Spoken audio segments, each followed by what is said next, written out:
Terry is feeling trapped, K9 gets shot at, and Lucille opens up a credit card in her daughter's name. We're talking BMF Episode 2, Family Business. Let's get into it. Okay, y'all. So on this episode, your boy Terry is feeling trapped. First by Meech, now by his dad. He wants to be his own boss, but it feels like everybody just bossing him around. Terry got so upset with a customer, y'all, that he just ended up having to kick him out. And I ain't even gonna lie, y'all. Dude was being hella rude and just doing too much. If I'm driving the car, please do not be a backseat driver. Just allow me to drive and you just ride. I'm just saying. So I don't even blame him. Way to go, Terry. Now, meanwhile, y'all, K9 is trying to put Meech on game, and he advises him about money and how it just ain't ish if it's dirty. You have to be able to invest in businesses so that you have a way to clean your money. Now, meanwhile, while he's giving him the game, K9 is getting shot at, and he think it probably has to do with retaliation for the coach at the Saints. You remember when your boy K9 just decided to shoot old boy over a basketball game? Yeah, it was a lot. So anyway, y'all, your girl Lucille is going to find Charles's dirty old magazines, and it just feels like she just could have just put that little pen up or whatever it was in his guitar case and just kept it pushing. But she all up under the music and everything, girl. You was searching and you found them doggone magazines. And I'm just going to play devil's advocate and just say that this doesn't sound like what a Christian household would do, looking at the porn and stuff. But I'm just joking, y'all. Hey, no judgments from me. Do what you do. Anyway, y'all, Lucille is going to tell Charles that, hey, Nicole still needs these bras. Like, Nicole still got these raggedy bras. She needs some bras.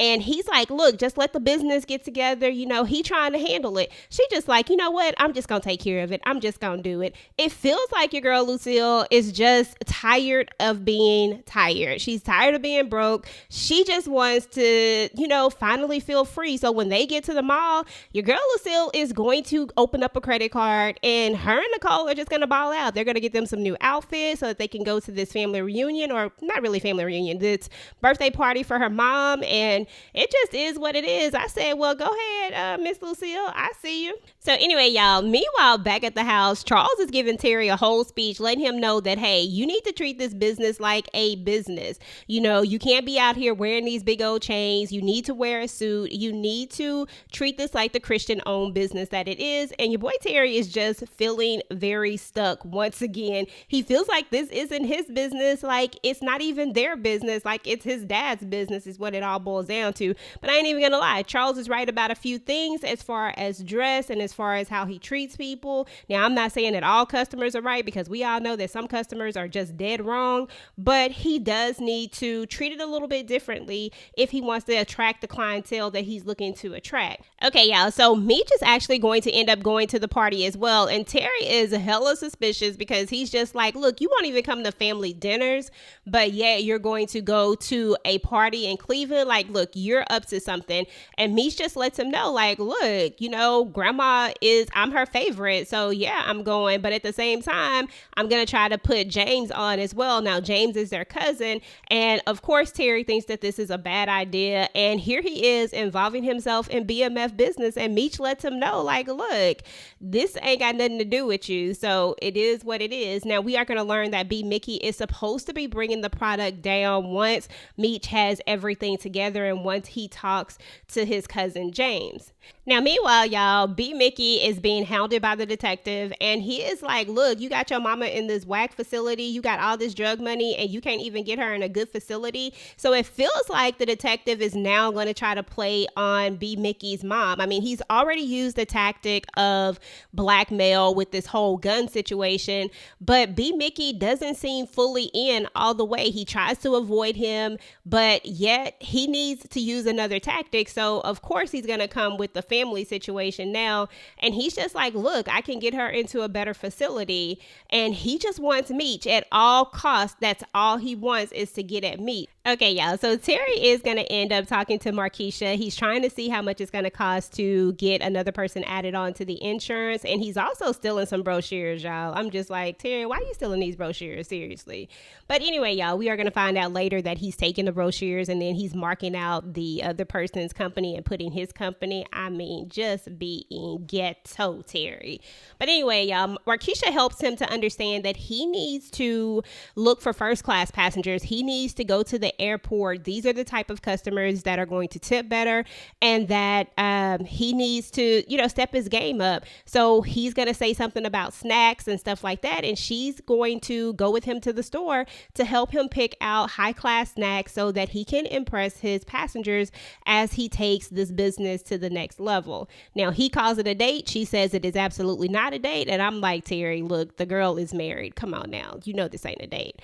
Now, she is going to call him out on his fake flyers and tell him that, business owners are not going to like this and that he doesn't need to do business this way.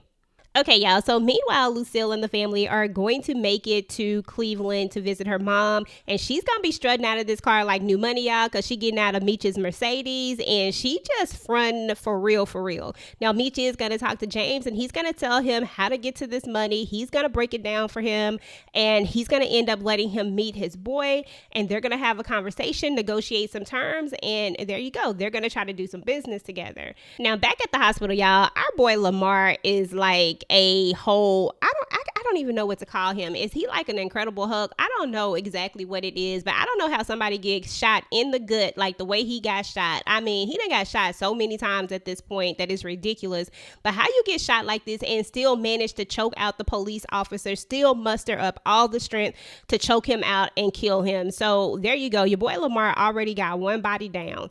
So anyway, y'all, Terry refused to pay for the fake airport fees when he got to the airport and realized that somebody was trying to actually tax in order to just sit there on the curb. And he's just like, I'm not even with that. But he does actually find a guy who needs a ride and realize that there is a underserved market. And you already know Terry is all about his business, and he's actually pretty good businessman. He's good at recognizing certain things. He's good with this whole money situation. Now, he tries to tell his dad about this underserved market and, this opportunity that they have to serve these people by just driving out to areas where people don't want to drive. And his dad is just like, no, he doesn't even try to hear him out. I'm just like, look, dude, you have never owned a business before. This is your first time owning a business. You only have this business because of your son's money, because he invested in this business with you. You are supposed to be partners, yet you're not even listening to him.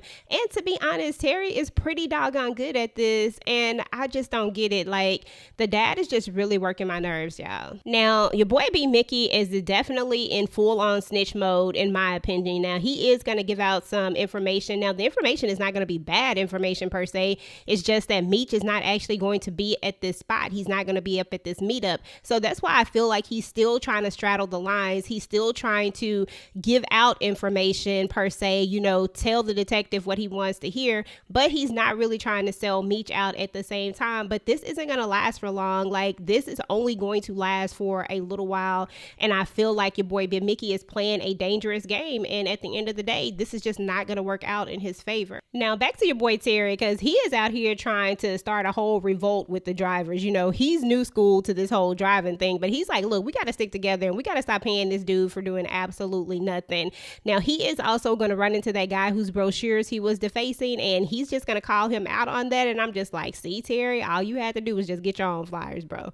But anyway, y'all, Terry is going to notice that there are going to be some checkpoints. And so he is going to try to call Meech to let him know, like, look, there are checkpoints all over the city, because he knows that if the guys are going to try to drive those drugs to Cleveland, that it is a possibility that they could get caught. So once again, he's inserting himself in BMF business, but this time it is actually for the good. Now, Terry is going to end up deciding that he's going to go to Cleveland as well, because he's going to go get the work himself, because when he gets there, he's going to learn that B. Mickey is not going to be the one driving and that it is going to be Saki. Now, Saki has been smoking, probably drinking too, but we definitely know that he was smoking, and he is not the person who needs to be driving this down there, because he would absolutely get caught, because he already smoking weed, he already high, and if he runs into one of these checkpoints, he is good as a guy. So Terry ends up coming up with his own idea. He goes to LaWanda and said, hey, let's go to grandma's. He gets the baby and he already buys this extra formula. He puts the drugs inside of the containers for the formula, which was actually a really good idea if you really think about it. And then they head on out to Cleveland so that he can get the work to Meech. Now, meanwhile, y'all, Meech is going to end up delivering the product, but then the dude is going to try to flip on him. He's going to try to change the negotiation of the terms. And I'm just like, dude, this was a bad idea. Like, like, seriously, you do not do business like this. You do not try to renegotiate terms just because you feel like this is your turf. If you say something, your word needs to be your bond, especially in this business. Like, what if you needed to get more product from him, especially because the product that he has is a way better product than what you have. So why would you ruin a relationship right from the jump? I mean, I can definitely tell that these guys are low level, that they do not think bigger than just the street level, and they are definitely not going to get far in this game thinking like that. So anyway, y'all, meanwhile, Meech is going to end up finding where old boy lives. He is going to talk his way into the house by helping his mom bring in the groceries. Now, once he does this, he's going to, have a little conversation with him, and dude is just going to get some act right in him, because now he knows where he lives and that he can get to his mom at any time. He lets him know, like, look, James is going to be in charge. This is how it's going to be. And look, I'm going to need my product back as well. So I guess in the future, dude will not be reneging on any other type of negotiations or looking this type of opportunity in the face. Plus, dude just ain't a stand-up guy. And when you have people that are not stand-up guys, then you don't really need to be working with them anyway. So anyway, y'all, the detective is going to end up raiding that stash house. And we already know that Meech was not going to be there. And we know that he not going to like this. But the detective is getting a little bit smarter. And like I said, he's learning that instead of trying to blackmail him, why not just give him something that he wants? So he steps to be Mickey and it's like, look, I got your mom into this facility, but this doesn't come for free.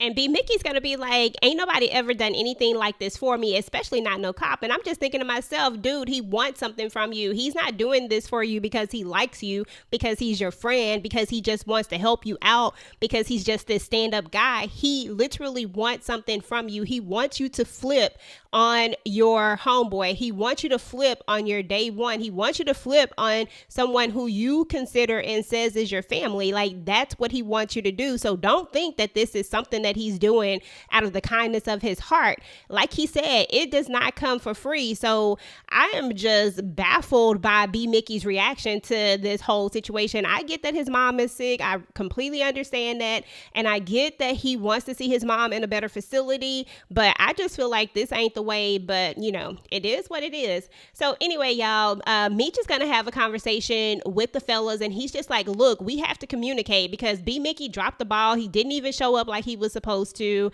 And the fellas are going to tell him, like, look, we need to know who's in charge, because Terry came in here acting like he was running things, even though Terry kind of saved their asses. And when we think about it, but at the same time, it does create confusion. So he lets them know, like, look, hey, I'm the one that you answer to. And then if I'm not here, then you holler at B. Mickey. So meanwhile, y'all, Lamar's strong self done made it to his cousin, the one who worked at the morgue. He's picked him up, and it looks like your boy Lamar is officially out and about. Now, the only bad part about this is that Lamar doesn't seem like the type who is going to lay down and just go on. Now, initially, I thought Lamar just might move on from this, but I don't think he's going to. I think he's going to want revenge. I think he's going to be coming for your boy Meech. And the worst part about it is that there's nothing like having an enemy that you don't even know about. The only people that know that Lamar Silas is alive is the police, and they ain't telling.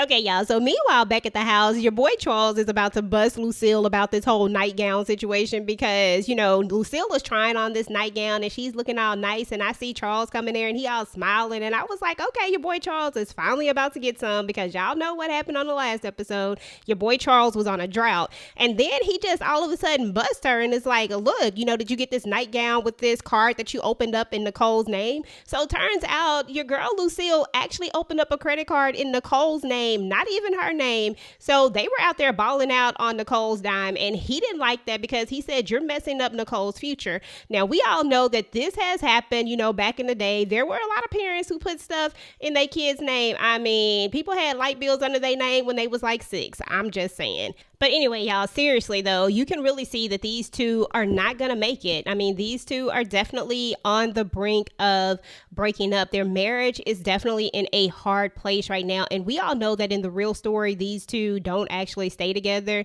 So I feel like that's where they're leading us with in this story, is we're kind of seeing the beginnings of these two kind of falling apart. And it's really sad, because struggle and poverty can really pull people apart instead of bringing them together. Something about not having the basic things that you need and the basic things that you want, and not being able to live the life that you want, can drive a wedge between people. And we're seeing this between Lucille and Charles, and we're seeing the resentment that is coming from both of them. So, you know, it is what it is, and it's a really sad situation, but I feel like these two are on the brink of breaking up. Now, last but not least, we are going to see that Meech and Terry are about to get into it. Meech has bought out the theater, of course, like he told Nicole earlier. He was going to buy out the theater for the kids so they could look at, I believe it was Coming to America. And when Terry comes in there, he's like, look, you got my crew questioning me because you all up in our business. You either in the game or you out the game. Now, these two are going to end up fighting, and it's really hard to see these two fighting because you know that Terry kind of wants to be in the game on one hand, but on the other hand, he doesn't really want the risk of being in the game, and he wants to try to keep his family and do this legitimate thing at the same time. But Meech is all in, and he has a point when he says that he's either in or he's out. When you're in this type of game, you cannot have anyone questioning who's in charge. Everything has a hierarchy, and I understand that Terry started this with Meech, but right now he's out, so therefore he can't insert himself in BMF business, whether it's to help or not. You know, it just is what it is. So anyway, y'all, that is what's up with BMF season 2 episode 2 family business. Let me know what y'all thought about this whole situation. Go ahead and get the conversation started down below. Meanwhile, guys, if you like this video, make sure to go ahead and like, share, and subscribe to the channel, and do not forget to turn on those notifications so that you'll be notified when I upload new videos. Now, if you missed my conversation with my husband about BMF season 1 episode 1, then go ahead and check that out now here. Until next time, guys, peace.